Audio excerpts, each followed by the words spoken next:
নমস্কার বন্ধুরা, তুলসীর হেসেলে সকলকে স্বাগত। চলে এসেছি আজকে খুব সহজে চটজলদি একটা রেসিপি নিয়ে, খুব কম সময়ে। ঘরে ঝিঙ্গাগুলো পড়ে পড়ে নষ্ট হচ্ছে, তাহলে চটজলদি রেসিপিটা দেখো আর ঝটপট বানিয়ে ফেলো। কড়াই তেলের মধ্যে শুকনো লঙ্কা কালো জিরে ফোড়ন দিয়ে নিয়েছি। এরপর ওটাকে একটু নেড়ে চেড়ে ওর মধ্যে আমি এখানে আমি ঝিঙ্গাটা বেটে নিয়েছি, দেখতেই পেলে।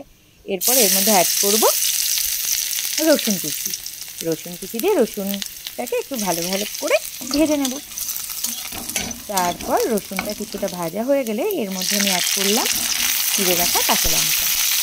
লঙ্কাটা অনেকটাই দিয়েছি, দেখতেই পাচ্ছ বন্ধুরা। আসলে একটু ঝাল ঝাল মিষ্টি মিষ্টি না হলে বাটা খেতে কিন্তু ভালো লাগে না, তাই না? তারপর দিয়ে দিলাম এর মধ্যে আমি ঝিঙে যেটা বেটে রেখেছিলাম সেটা। গ্যাসটাকে কিন্তু আমি বাড়িয়ে করেছি, ঠিক আছে? প্রথমে গ্যাসটা বাড়িয়ে না করলে ঝিঙে থেকে তো প্রচুর জল বেরোয়, সেক্ষেত্রে গ্যাস স্লো করে রাখলে ঠিকঠাক ভাজা ভাজা হয় না। এর জন্য গ্যাসটাকে বাড়িয়ে নেবে অবশ্যই। তারপর এর মধ্যে অ্যাড করলাম স্বাদ অনুযায়ী লবণ। তারপর দিয়েছি সামান্য পরিমাণে হলুদ।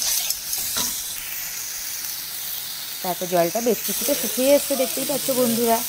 নামানোর আগে দিয়ে দিয়েছি একটু চিনি। ব্যাস, সুন্দর করে এইভাবে ভাজা ভাজা করে নামিয়ে ফেলো। গরম গরম ভাতের সাথে সার্ভ করে ফেলো, খেতে কিন্তু অসাধারণ লাগবে। টাটা বন্ধুরা।